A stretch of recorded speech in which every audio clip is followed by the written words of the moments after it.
Assalamualaikum warahmatullahi wabarakatuh.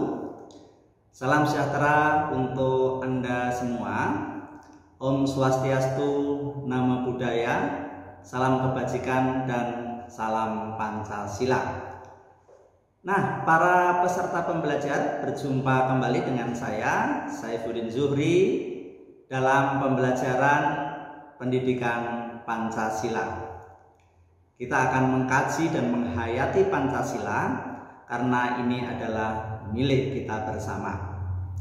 Para peserta pembelajar, topik perjumpaan kita hari ini adalah tentang sumber dan landasan pendidikan Pancasila. Di dalam topik ini akan kita kupas secara singkat dan garis besar bagaimana proses lahirnya Pancasila dan apa landasan pendidikan Pancasila. Para peserta pembelajar, Pancasila merupakan produk pemikiran manusia, hasil perenungan dan penghayatan manusia Indonesia yang berhasil disepakati dari segenap anak bangsa ini yang begitu beragam. Pancasila bukanlah sebuah kitab suci yang datang dari langit dan menjadi cetak biru untuk manusia Indonesia. Ada proses sejarah panjang di dalamnya, sejak dari pengusulan atau penggalian, proses perumusannya hingga pengesahannya. Jadi, Pancasila baik sebagai dasar negara, ideologi bangsa, pandangan hidup, perjanjian luhur, dan jati diri bangsa Indonesia dilahirkan melalui proses panjang. Nah, fakta ini sekaligus membuktikan bahwa Pancasila sudah melekat dalam proses sejarah bangsa ini sejak lama. Dia bukanlah kitab suci, dia bukanlah ideologi asing yang sedemikian rupa diimport kemudian diindoktrinasi pada bangsa ini. Bangsa ini adalah subjek utama dari sila-sila Pancasila. Sejarah bangsa ini sekaligus adalah sejarah Pancasila itu sendiri. Nah, para peserta pembelajar, untuk memudahkan akan kita bahas tahap demi tahap proses sejarah Pancasila itu hingga disahkan sebagai dasar negara dan ideologi bangsa Indonesia. Secara garis besar, proses sejarah Pancasila itu ada 3 tahap. Pertama disebut dengan tahap pengusulan atau penggalian. Kedua adalah tahap perumusan. Dan ketiga adalah tahap pengesahan. Nah, mengurai tahapan sejarah ini penting untuk membangun sebuah pemahaman supaya bisa mencapai sebuah pengetahuan yang objektif dan komprehensif berdasarkan landasan historis, sosiologis, dan filosofis. Nah, namun sebelum kita bahas sumber-sumber dan landasan tersebut, mari para peserta pembelajar kita pahami tahap demi tahap dari sejarah lahirnya Pancasila. Pertama adalah periode pengusulan atau penggalian. Dari segi istilah mari kita pahami mengapa istilahnya penggalian. Digali dari bumi pertiwi. Itu artinya apa? Bahwa substansi atau intisari dari nilai-nilai Pancasila sebetulnya sudah embedded dan sudah established, sudah mapan, sudah ada di bumi pertiwi. Nilai-nilai ini bukanlah asing. Nilai-nilai ini sudah menjadi bagian dari cara pandang, identitas, dan budaya bangsa Indonesia. Karena itu, Pancasila walaupun istilah ini baru pada saat itu, secara substantif bukanlah hal baru. Karena ini sudah menjadi bagian dari sistem dan nilai-nilai yang sudah lama home ground di bumi pertiwi ini. Nah, kalau kita telaah pada periode penggalian ini, maka kita akan diajak untuk menelusur jauh ke belakang dari sejarah Nusantara, bahkan sebelum lahirnya bangsa yang bernama Indonesia ini. Nah, katakanlah kita bisa menelusur pada sejarah zaman kerajaan-kerajaan kuno di Nusantara, kemudian era pergerakan nasional awal hingga perjuangan kemerdekaan. Nah, mari kita kupas sekilas bagaimana pengaruh sejarah lama itu terhadap Indonesia hari ini dan ke depan. Pada kerajaan kuno kita bisa melihat seperti kerajaan Sriwijaya dengan karakter sebuah kerajaan maritim, dan sempat kerajaan ini menjadi kerajaan besar yang berpengaruh di kawasan Asia. Kemudian kita juga bisa lihat kerajaan Majapahit. Ini merupakan kerajaan besar yang bahkan dalam kajian sejarah secara teritori menjadi rujukan awal di dalam konteks Negara Kesatuan Republik Indonesia. Kemudian ada Kesultanan Demak, sebuah kerajaan yang berciri teokratis yang nanti akan mengilhami bagaimana cara pandang bangsa Indonesia terhadap nilai-nilai ketuhanan. Kemudian ada Kerajaan Mataram, sebuah pedalaman di Pulau Jawa dengan karakter khasnya yang feodal Jawa. Dan beberapa kerajaan lain, Samudra Pasai, Kutai Kartanegara, kerajaan-kerajaan kecil di Indonesia Timur, semua itu merupakan basis nilai dalam mengkonstruksi nilai-nilai tentang kekuasaan, tentang sosial budaya, tentang pranata sosial, bahkan tentang pertahanan keamanan Indonesia hari ini. Kedua, di dalam periode penggalian ini adalah kita juga diajak menelusur jauh pada pergerakan nasional awal. Embrio dari ide-ide patriotisme nasionalisme sudah dimulai sejak dimunculkannya sebuah gerakan yang bernama Perhimpunan Indonesia yang menjadi inspirasi awal merajut kebangsaan atau nasionalisme. Gerakan Budi Utomo 1908, kemudian gerakan Sumpah Pemuda yang sangat fenomenal tanggal 28 Oktober tahun 1928 adalah tonggak awal dan embrio nasionalisme patriotisme di Indonesia di kemudian hari.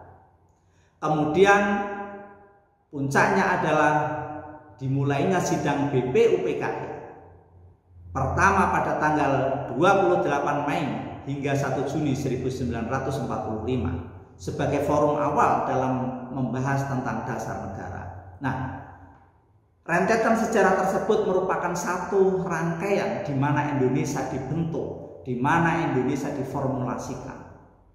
Jadi Indonesia pada saat itu, hari ini dan ke depan tidak bisa diputus dari rantai sejarah tersebut.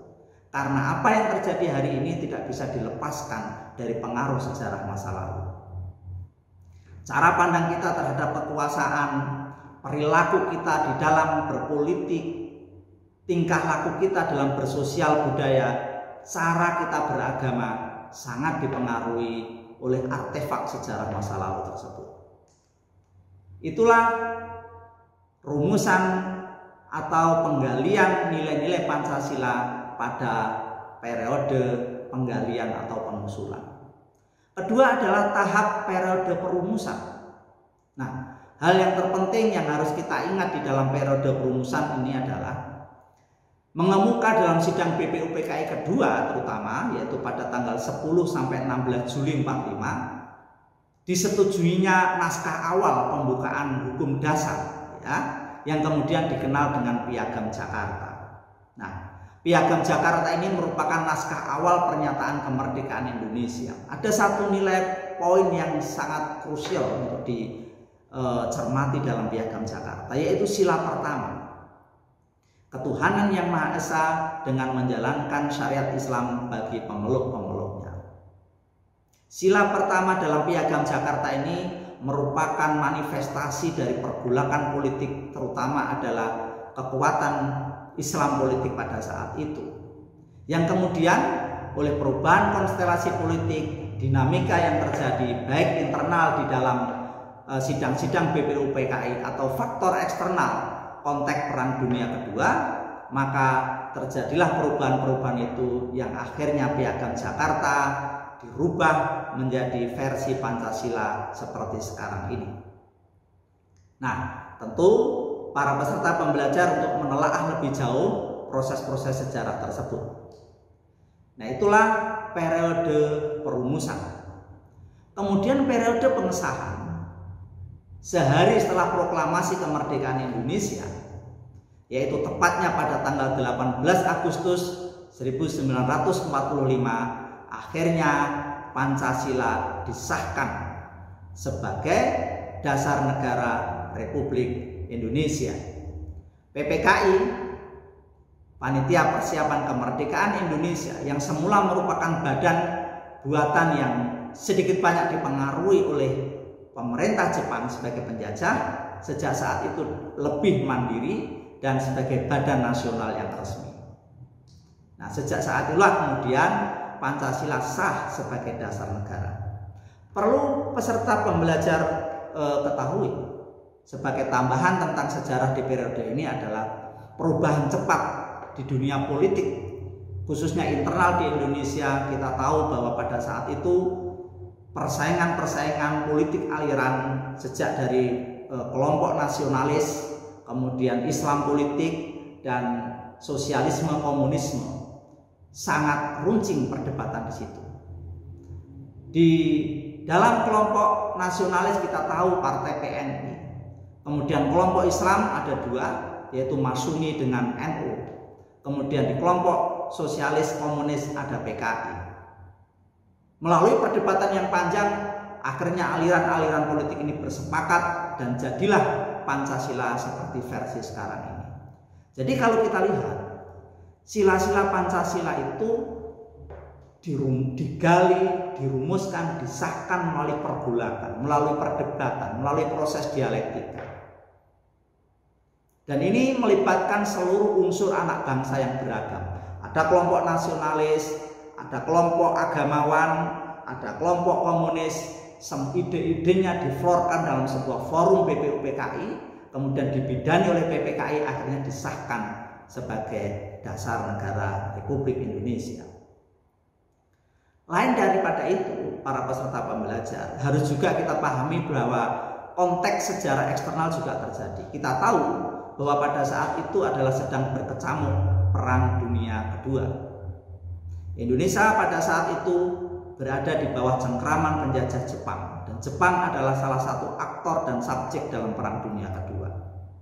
Oleh perubahan konstelasi politik global tersebut, kemudian terjadilah bom Nagasaki pada tanggal 6 Agustus 45, tanggal 9 Agustus 45, dan di Hiroshima tanggal 6 Agustus 45, dan ujungnya adalah penyerahan Jepang pada sekutu. Nah, tentu momentum ini menjadi berpengaruh terhadap proses sejarah di Indonesia hingga akhirnya Pancasila disahkan pada tanggal 18 Agustus tahun 1945. Nah, dalam proses pengesahan itu dalam sebuah sidang BPUPKI ada sebuah pernyataan menarik para peserta pembelajar. Mungkin sedikit saya tirukan walaupun ini tidak sama persis. Pernyataan Soekarno pada sidang BPUPKI kala itu, yaitu pernyataannya demikian: kenapa diucapkan terima kasih kepada saya? Kenapa saya diagung-agungkan? Padahal toh sudah sering saya katakan bahwa saya bukan pencipta Pancasila. Saya sekedar penggali Pancasila daripada bumi tanah air Indonesia ini, yang kemudian 5 mutiara yang saya gali itu saya persembahkan kepada bangsa Indonesia. Malah pernah saya katakan bahwa sebenarnya hasil atau lebih tegas penggali daripada Pancasila ini, saudara-saudara, adalah pemberian Tuhan kepada saya. Sebagaimana tiap-tiap manusia jikalau ia benar-benar memohon kepada Allah Subhanahu wa taala, diberi ilham oleh Allah Subhanahu wa taala. Pernyataan Soekarno ini saya kutip dari bukunya Yudi Latif, Negara Paripurna. Nah, para peserta pembelajar, sedikit contoh dari pernyataan founding fathers bangsa ini, yaitu Insinyur Soekarno kala itu, yang menjadi salah satu aktor terpenting dalam perumusan Pancasila. Di situ kita bisa terlihat bahwa sila-sila Pancasila diproses, diformulasikan, digodok dalam sebuah proses yang sangat dinamis yang melibatkan seluruh unsur bangsa. Jadi kalau hari ini Pancasila menjadi konsensus bersama, itu jangan dibekukan menjadi sebuah doktrin yang mati, tetapi harus kita gali, harus kita hayati, dan harus kita tafsirkan Pancasila itu sesuai dengan dinamika yang ada. Walaupun teks dari Pancasila itu memang kita sudah sepakat tidak bisa dirubah, tapi bagaimana memaknai sila-sila Pancasila itu mestinya seluruh unsur anak bangsa yang beragam ini mestinya harus terlibat dalam proses pemaknaannya. Nah, para peserta pembelajar, untuk sedikit memberi ilustrasi bagaimana nuansa dan suasana sidang BPUPK itu, sedikit saya putarkan sebuah film dokumenter dari pidato Soekarno tersebut. Selamat menyimak. Saudara-saudara, tetapi memang prinsip kebangsaan ini ada bahayanya. Bahayanya ialah mungkin orang meruncingkan nasionalisme menjadi chauvinisme, sehingga berfaham Indonesia überauf. Inilah bahayanya. Kita cinta tanah air yang satu, merasa berbangsa yang satu, mempunyai bahasa yang satu. Tetapi tanah air kita Indonesia hanya satu bagian kecil saja daripada dunia. Ingatlah akan hal ini. Kita harus menuju persamaan dunia, persaudaraan dunia. Kita bukan saja harus mendirikan negara Indonesia merdeka, tetapi kita harus menuju pula kepada kekeluargaan bangsa-bangsa. Justru inilah prinsip saya yang kedua. Inilah filosofis prinsip yang nomor 2 yang saya usulkan kepada tuan-tuan, yang boleh saya namakan internasionalisme. Internasionalisme tidak dapat hidup subur kalau tidak berakar di dalam buminya nasionalisme. Nasionalisme tidak dapat hidup subur kalau tidak hidup dalam taman sarinya internasionalisme. Jadi dua hal ini, saudara-saudara, prinsip 1 dan prinsip 2, yang pertama-tama saya usulkan kepada tuan-tuan sekalian adalah bergandengan erat satu sama lain. Kemudian apakah dasar yang ketiga? Dasar itu ialah dasar mufakat, dasar perwakilan, dasar permusyawaratan. Negara Indonesia bukan satu negara untuk satu orang, bukan satu negara untuk satu golongan, walaupun golongan kaya. Tetapi kita mendirikan negara semua buat semua, satu buat semua, semua buat satu. Saya yakin bahwa syarat yang mutlak untuk kuatnya negara Indonesia ialah permusyawaratan perwakilan. Dengan cara mufakat, kita perbaiki segala hal, juga keselamatan agama, yaitu dengan jalan pembicaraan atau permusyawaratan di dalam badan perwakilan rakyat. Apa-apa yang belum memuaskan, kita bicarakan di dalam permusyawaratan. Prinsip nomor 4 sekarang saya usulkan. Saya di dalam 3 hari ini belum mendengarkan prinsip itu, yaitu prinsip kesejahteraan, prinsip tidak akan ada kemiskinan di dalam Indonesia merdeka. Maka prinsip kita harus Apakah kita mau Indonesia merdeka yang kaum kapitalnya merajalela, ataukah yang semua rakyatnya sejahtera, yang semua orang cukup makan, cukup pakaian, hidup dalam kesejahteraan, merasa dipangku oleh Ibu Pertiwi yang cukup memberi sandang pangan kepadanya? Mana yang kita pilih, saudara-saudara? Kita sudah lihat di negara-negara Eropa adalah badan perwakilan, adalah parlementer demokrasi. Tetapi tidakkah di Eropa justru kaum kapitalis merajalela? Di Amerika ada suatu badan perwakilan rakyat, dan tidakkah di Amerika kaum kapitalis merajalela? Tidakkah di seluruh benua barat kaum kapitalis merajalela? Padahal ada badan perwakilan rakyat. Tak lain tak bukan sebabnya ialah oleh karena badan-badan perwakilan rakyat yang diadakan di sana itu sekadar menurut resepnya France Revolusi. Adakah keadaan yang demikian ini kita kehendaki? Saudara-saudara, saya usulkan, kalau kita mencari demokrasi, hendaknya bukan demokrasi barat, tetapi permusyawaratan yang memberi hidup, yakni politik ekonomische demokrasi yang mampu mendatangkan kesejahteraan sosial. Yaitu bukan saja persamaan politik, saudara-saudara, tetapi pun di atas lapangan ekonomi kita harus mengadakan persamaan. Artinya kesejahteraan bersama yang sebaik-baiknya. Saudara-saudara, apakah prinsip yang kelima? Saya telah mengemukakan 4 prinsip. 1. Kebangsaan Indonesia. 2. Internasionalisme atau perikemanusiaan. 3. Mufakat atau demokrasi. 4. Kesejahteraan sosial. Prinsip yang kelima hendaknya menyusun Indonesia merdeka dengan bertakwa kepada Tuhan Yang Maha Esa. Prinsip ketuhanan bukan saja bangsa Indonesia bertuhan, tetapi masing-masing orang Indonesia hendaknya bertuhan. Tuhannya sendiri.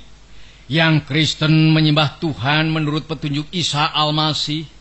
Yang Islam menurut petunjuk Nabi Muhammad Sallallahu Alaihi Wasallam.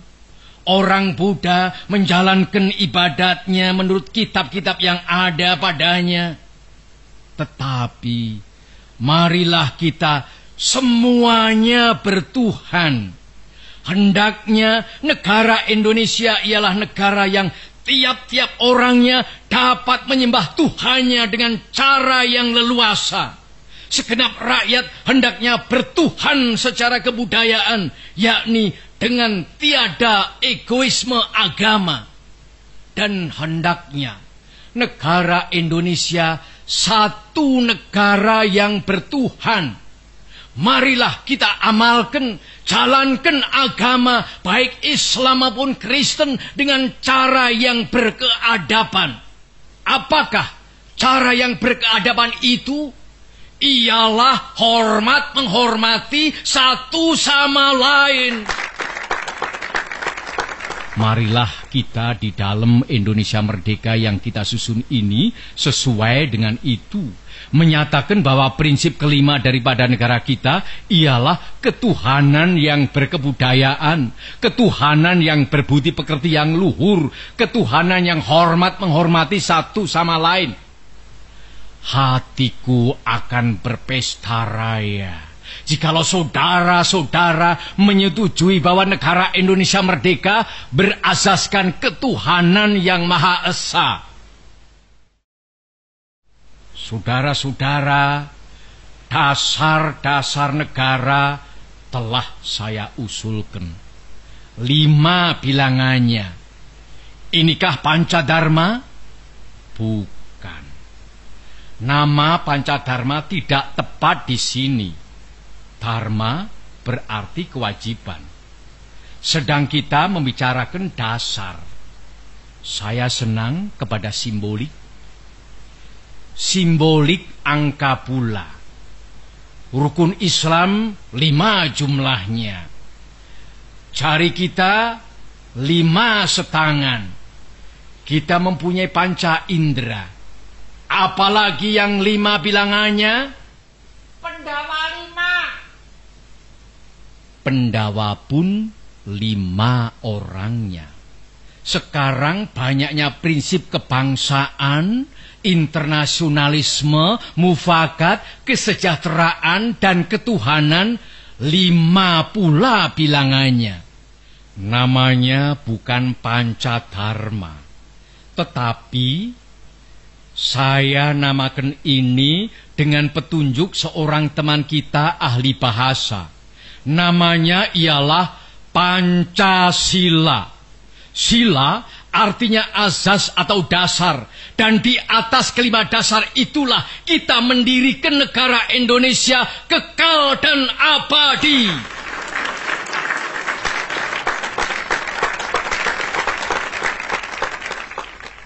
Atau barangkali ada saudara-saudara yang tidak suka akan bilangan 5 itu. Saya boleh peras sehingga tinggal 3 saja. Saudara-saudara tanya kepada saya, apakah perasan yang 3 itu? Berpuluh-puluh tahun sudah saya pikirkan dia. Ialah dasar-dasarnya Indonesia merdeka. Weltan saung kita. 2 dasar yang pertama, kebangsaan dan internasionalisme. Kebangsaan dan peri kemanusiaan.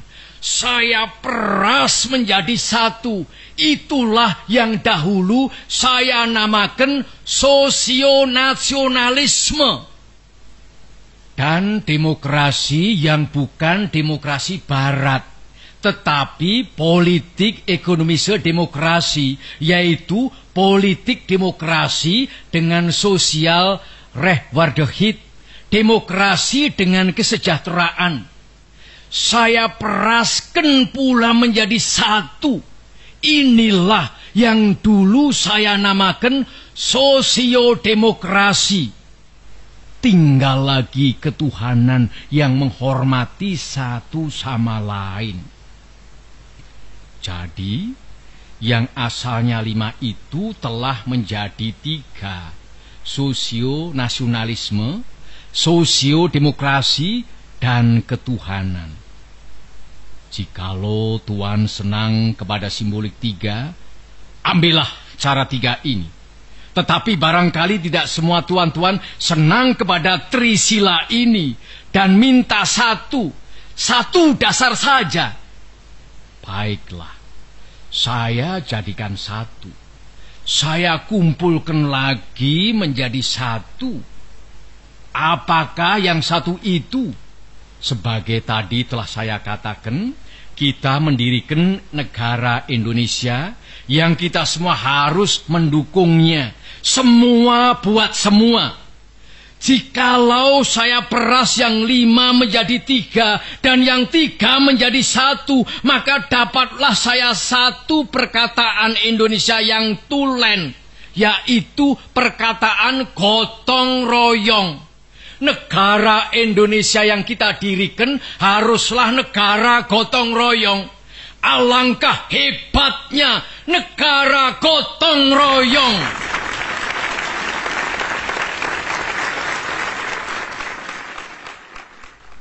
Marilah kita menyelesaikan karya, gawe, pekerjaan, amal ini bersama-sama. Gotong royong adalah pembantingan tulang bersama, pemerasan keringat bersama, perjuangan bantu pinantu bersama. Amal semua buat kepentingan semua, keringat semua buat kebahagiaan semua, holopis kontol baris buat kepentingan bersama. Itulah gotong royong.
Nah, peserta pembelajar, setelah kita simak video tersebut, kita bisa memetik sebuah nilai dan hikmah di dalamnya bahwa para pendiri bangsa ini sudah bekerja keras, memikir mendalam, menghayati dengan seksama bagaimana sila-sila Pancasila itu dirumuskan, digali, dirumuskan, dan akhirnya disahkan.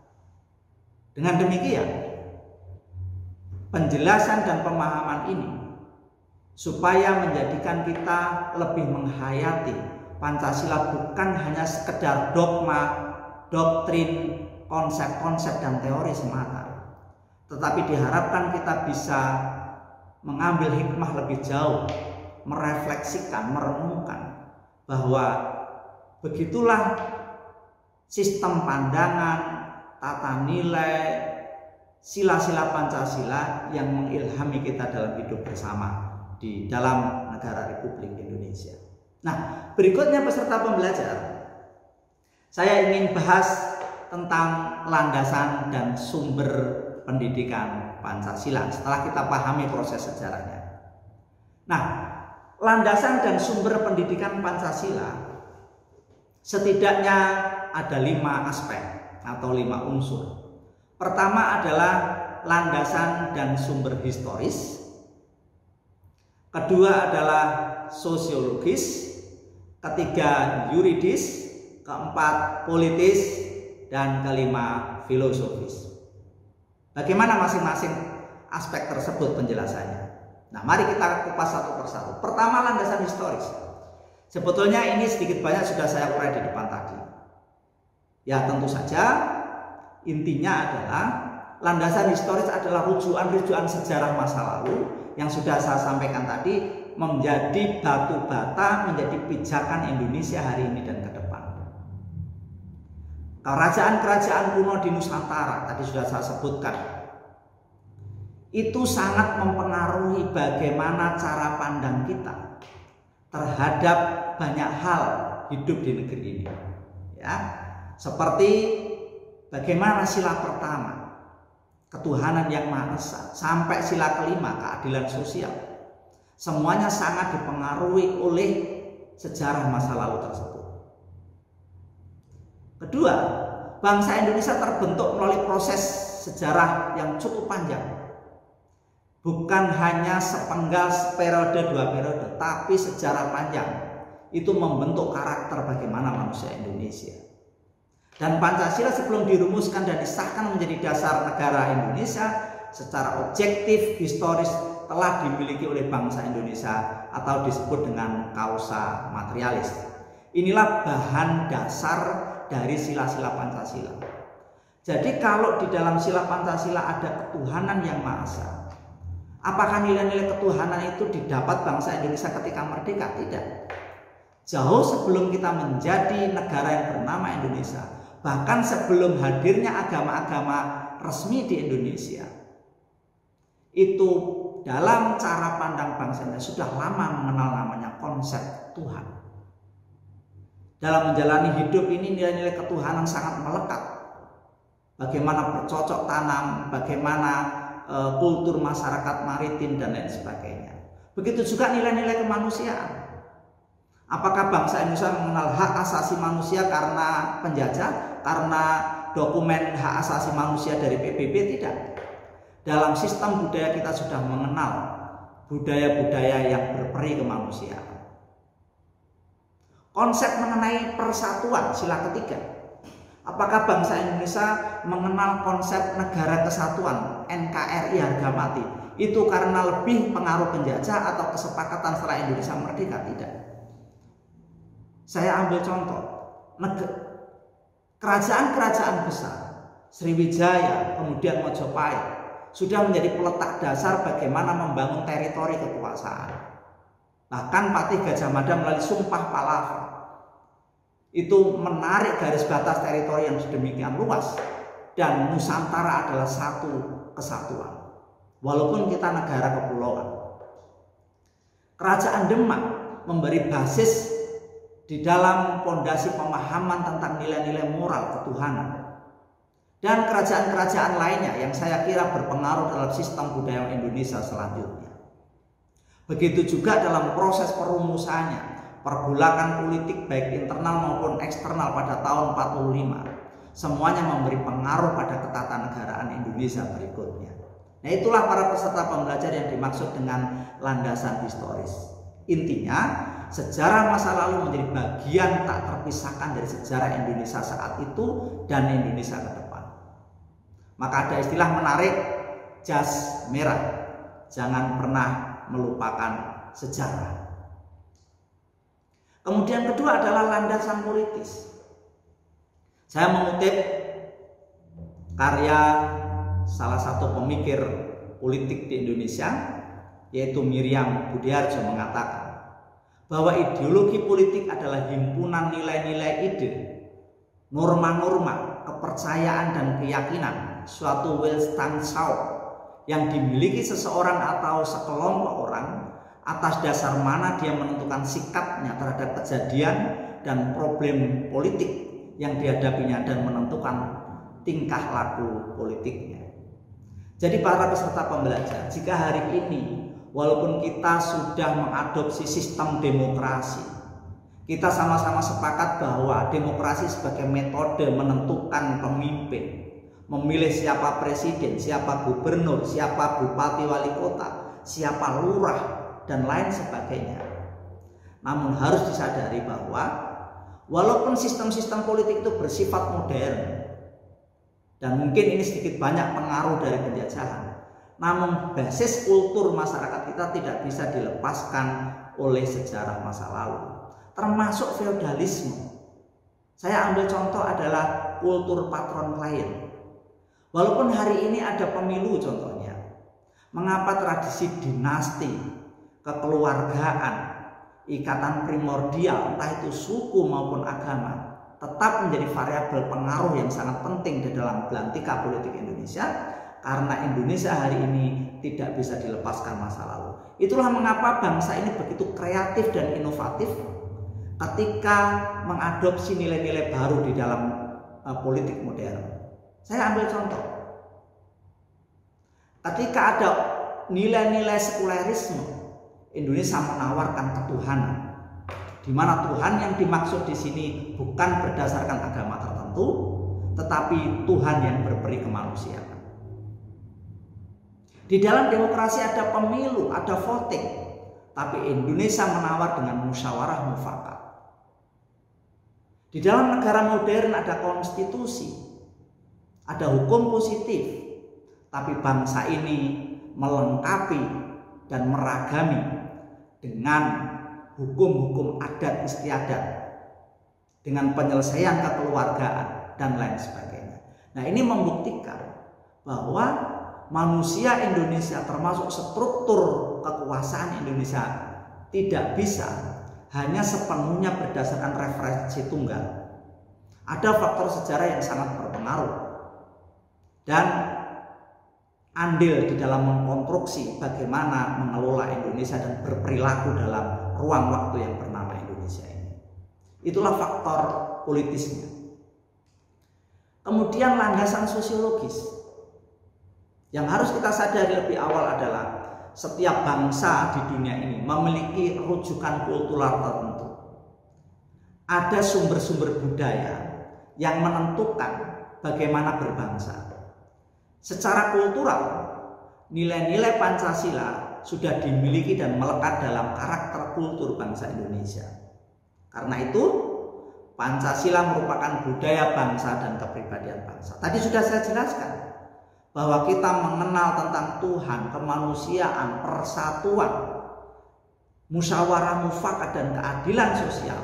Itu semua digali, diambil, diformulasikan dari sistem pranata, cara pandang bangsa Indonesia di pulau-pulau Nusantara yang sebetulnya sudah lama embedded dan homegrown di dalam kehidupan bangsa Indonesia. Secara kultural, para peserta pembelajar, bangsa Indonesia melihat karakter wilayahnya adalah negara agraris maritim. Nah, kultur ini tentu saja melahirkan secara cara pandang tentang religius, toleransi, komunal, dan berjiwa sosial. Demikian halnya tentang struktur masyarakat Indonesia juga dipengaruhi oleh pola-pola hubungan patron klien. Itulah mengapa tadi saya sampaikan, mengapa kita sudah demokratis tapi fenomena ikatan-ikatan kelompok, ikatan-ikatan kekeluargaan masih sedemikian kuat. Apakah itu salah? Ini bukan persoalan salah atau benar, tapi bagaimana sebuah unsur-unsur sejarah itu menjadi bagian dari pengkayaan ber-Indonesia. Inti dari semua itu akan diukur sejauh mana kita berbangsa ini memiliki manfaat terhadap kehidupan bersama. Apakah semua itu bisa menciptakan keadilan sosial atau tidak? Itu sebetulnya problem lebih yang paling penting. Nah, secara struktural Indonesia dipengaruhi oleh pola hubungan patron klien. Pola ini membentuk tipe interaksi sosial yang akhirnya mengilhami sila keempat, yaitu permusyawaratan rakyat. Begitu juga pada sila-sila yang lain. Nah, para peserta pembelajar, selanjutnya adalah landasan yuridis. Saya kira peserta pembelajar, saya persilakan untuk membaca slide atau poin-poin di dalam aturan landasan yuridis. Landasan yuridis itu adalah hal-hal yang bersifat termaktub hitam di atas putih yang menjadi rujukan hukum dan norma di dalam sila-sila Pancasila. Ya, di situ peserta pembelajar bisa menelaah pada pembukaan Undang-Undang Dasar 45, ya, alinea keempat ada kata-kata mencerdaskan kehidupan bangsa. Nah, pendidikan Pancasila ini diberikan adalah bagian dari upaya pencerdasan itu. Kemudian Undang-Undang Dasar 45 pasal 31 ayat 1 dan ayat 2 nanti silakan dibaca. Kemudian Undang-Undang Nomor 2 tahun 89 tentang Sistem Pendidikan Nasional terutama pasal 39, kemudian surat SK Mendiknas Republik Indonesia nomor 2232 garis miring U tahun 2000, kemudian surat keputusan nomor 38 garis miring Dikti garis miring Kep garis miring 2002 maksud saya. Nah, itu semua adalah landasan-landasan yuridis mengapa pendidikan Pancasila diberikan di Indonesia. Dan yang terakhir adalah landasan filosofis para peserta pembelajar. Apa maksudnya? Nah, hal-hal yang bersifat filosofis itu biasanya hal-hal yang bersifat hakikat, hal-hal yang bersifat mendalam, reflektif. Nah, mengapa Pancasila diberikan? Apa sumber filosofisnya? Nah, secara garis besar bisa saya katakan demikian, bahwa sebelum mendirikan negara Indonesia, bangsa ini merupakan bangsa yang berketuhanan. Itu disebut dengan teosentris. Kondisi alam kita, budaya yang ada, baik agraris maupun maritim, lekat ketergantungannya terhadap alam. Di sini kemudian terbentuk sebuah cara pandang bahwa di balik alam semesta ini, baik mikrokosmos maupun makrokosmos, alam semesta maupun diri kita sendiri, ada kekuatan-kekuatan adikodrati. Baik sebagai pencipta pengendali maupun penghakim. Nah, keyakinan inilah kemudian yang merujuk menjadi norma-norma dalam kehidupan beragama, dalam menjalani hidup dan lain sebagainya. Tuhan adalah sumber nilai yang diyakini oleh bangsa Indonesia sebagai kekuatan penting di dalam hidup ini. Inilah menjadi embrio akhirnya sila pertama ketuhanan yang Maha Esa. Namun demikian juga ada dimensi antroposentris. Antroposentris itu ketika sumber kebenaran bukan hanya dari dogma agama masing-masing, tetapi juga dari potensi kekuatan manusia, yaitu akal, rasionalitas, logika. Nah, disinilah kemudian manusia dituntut untuk memaksimalkan fungsi akal, kemudian memproses dalam sebuah kesepakatan bersama, mengatur kehidupan bersama, membentuk sistem, dan itulah kemudian menjadi sistem ketatanegaraan Indonesia. Bagaimana kekuasaan dikelola, bagaimana ekonomi dikelola, bagaimana sosial budaya diatur, bagaimana pendidikan dilaksanakan, semuanya itu adalah hasil dari penggunaan akal supaya dalam kehidupan berbangsa dan bernegara berjalan secara baik. Nah, itu disebut dengan antroposentris. Nah, kemudian tentang persatuan dan berkerakyatan. Nah, ini menjadi dasar ontologis dalam demokrasi. Tadi sudah saya sampaikan, walaupun demokrasi secara istilah diadopsi dari asing, bahkan mungkin sistem demokrasi itu mulai kita kenal ketika ada penjajahan di Indonesia. Namun nilai-nilai demokrasi sebetulnya juga sudah homegrown, sudah established di dalam sistem sosial masyarakat kita. Kita sudah lama mengenal yang namanya musyawarah, kita mengenal namanya rembugan, kita mengenal namanya negosiasi, rapat dan lain sebagainya. Keputusan-keputusan diambil secara bersama-sama. Itu sudah lama melekat di dalam budaya masyarakat kita. Nah, inilah mengapa kita sebetulnya tidak asing dengan demokrasi, cuma istilahnya yang berbeda. Mungkin ada sedikit di sana sini perbedaan. Nah, begitu halnya tentang konsep persatuan. Mengapa Indonesia, negara yang sebetulnya berpulau-pulau, yang beragam ini akhirnya mengambil keputusan negara persatuan? Kok tidak serikat? Atau kok tidak menjadi negara-negara tersendiri antar pulau? Nah, ini semua dipengaruhi oleh sejarah masa lalu, di mana konsep-konsep kebersamaan persatuan ini pernah ditegakkan. Dan itu mengilhami Indonesia hari ini dan ke depan. Makanya ada istilah NKRI, harga mati.